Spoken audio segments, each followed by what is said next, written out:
Hi everyone, welcome back to HLS. Today we are meeting again for Slfrs 15 or Ifrs 15. In my last video I explained how to determine the transaction price, what are the components that is involved in the determination of the transaction price. Transaction price has to be determined at the inception, that means at the beginning of the contract. And thereafter you can't consider any change. And if there is any modification, cancellation or renewals, it is not considered. Only the contract at that time is considered for the determination of the transaction price. So today I explained you variable consideration and the constraint attached to that in last video.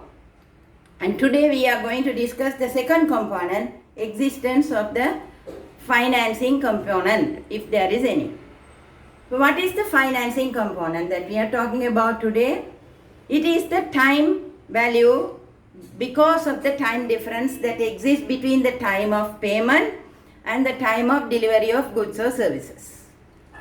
If there is a significant difference between the two, and if there is a payment is done in time arrears or in advance, there will be a significant finance component.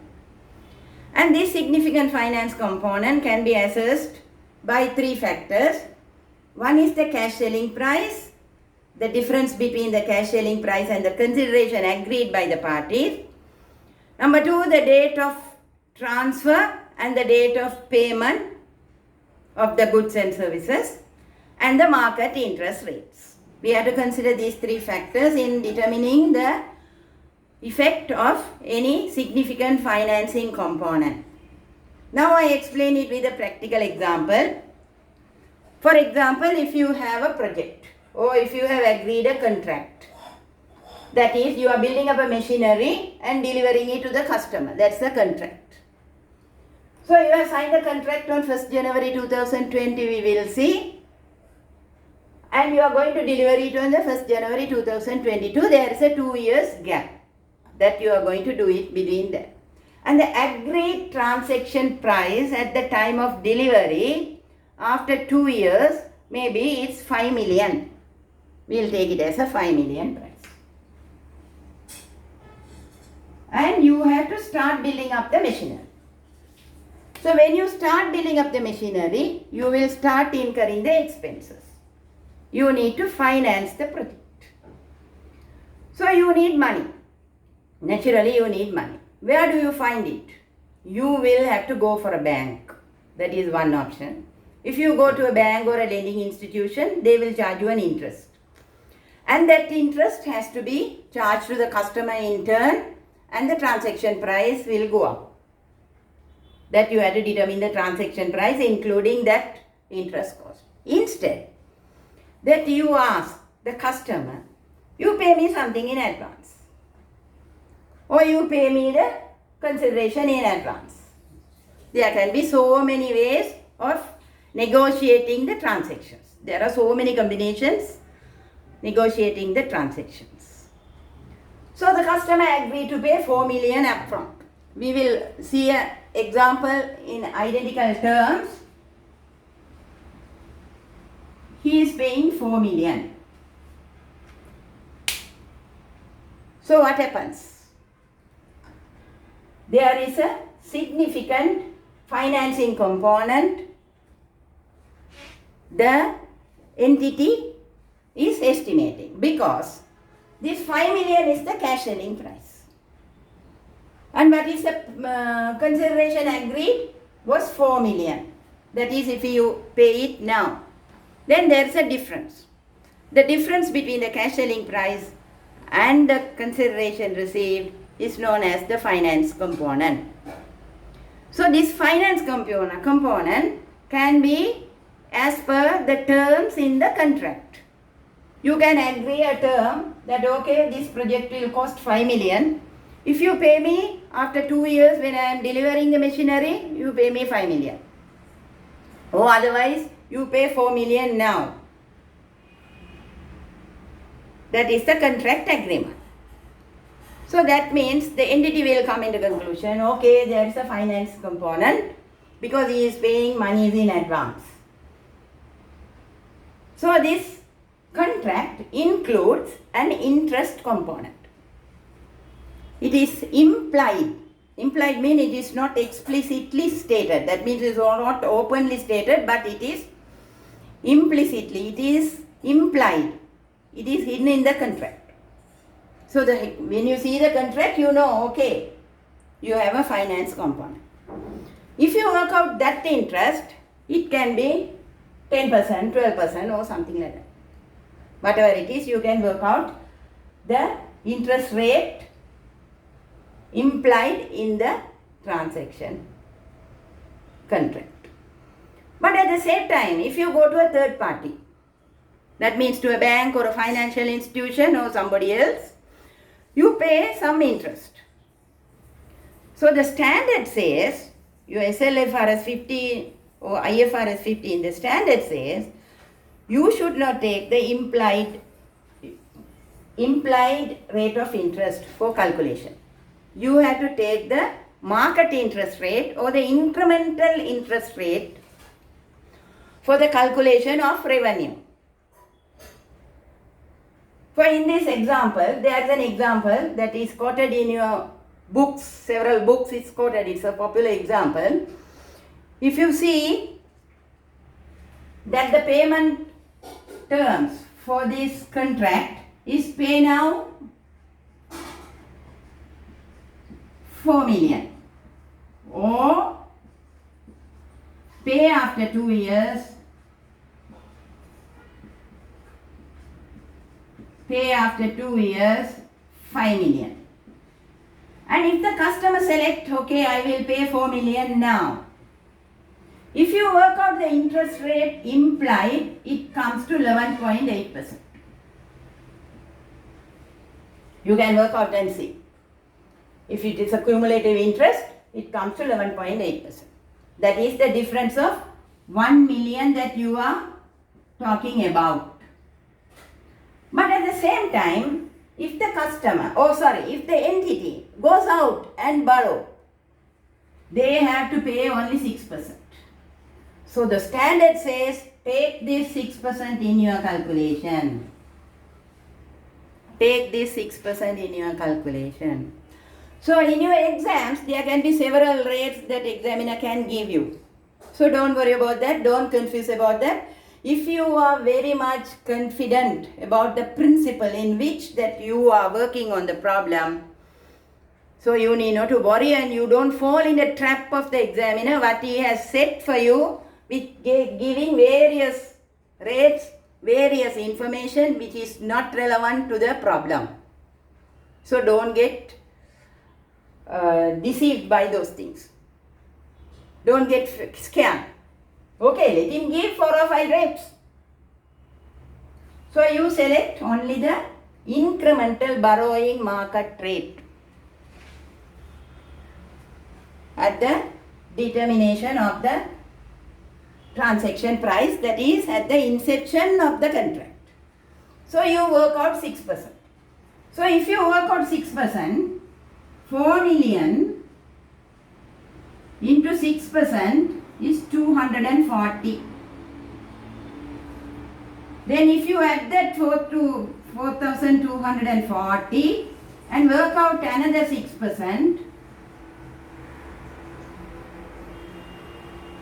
it will come to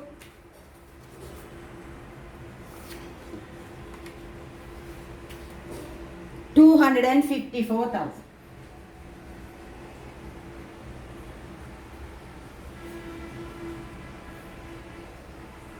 So this 4,494 will be your ultimate revenue that you are going to recognize in your books after 2 years when you are delivering the goods or the machinery to that customer. So your interest expense will be 494. So what will be the journal entries? We will see. At the inception, you are receiving 4 million, so debit cash. And credit contract liability. You can't recognize in revenue at that time because you are not delivering the goods. You are not delivering the goods. So you are recognizing a contract liability. After 2 years, during the 2 years, what are you going to do? You are going to debit interest, expenses, that is 494, and credit again the contract liability 494, because you have to pay that. That has to be included in the transaction price. So at the end of the year, second year, what you will do is, you will debit contract liability 4494 and credit revenue.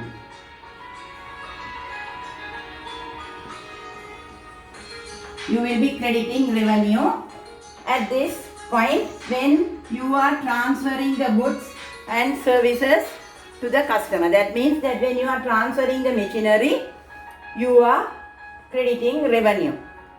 That's what you are doing. So this is how the financing component is estimated. So you have to do these entries in your books if you are receiving an advance of 4 million. So one more point I would like to tell you, that once you have selected this 6%, that is the interest rate that you have selected this, you can't change it. You can't change it subsequently. If the interest rate has gone up in the market or come down in the market, you can't go and change it. That is not allowed. In the standard, it is not allowed. Then the other point is, the interest component has to be separately shown in the statement of comprehensive income. The financing component has to be separately shown in the financial statement. That means the statement of comprehensive income. So there are instances, I had to tell you about the interest rate. The interest rate represents the credit risk of the customer and any collateral. Any collateral that has been given, that means collateral means any security that has been given for this financing component, whether it is the customer or the entity. Whoever is getting the money or whoever has to pay, the collateral has to be considered in considering the interest rate of the transaction.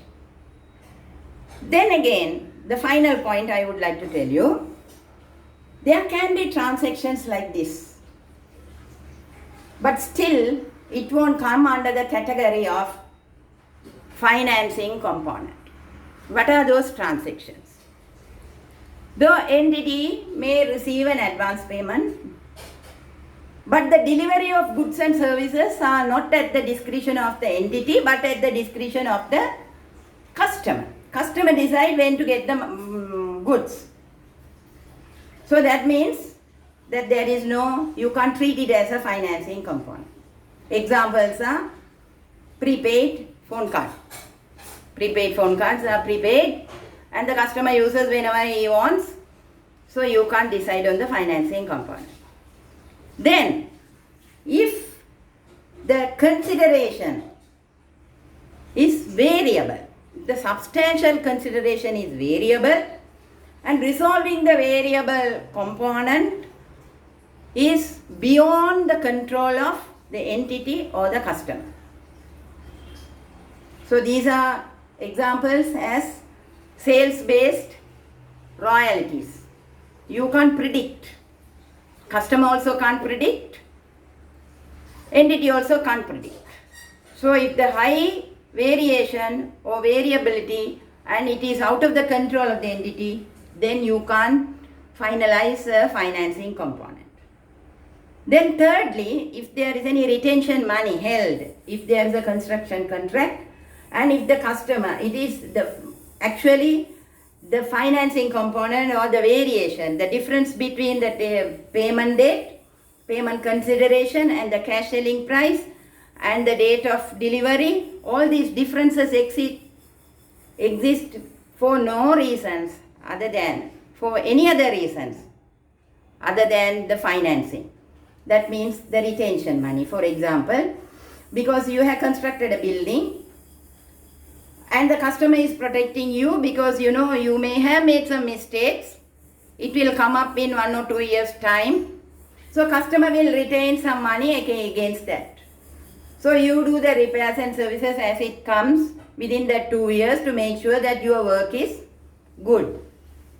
So the retention money is one of the examples. In these 3 instances, you can't consider, even if there is a difference between the payment date and the transfer of goods and the money received in advance or in arrears, that there is no financing component. So this is a short video.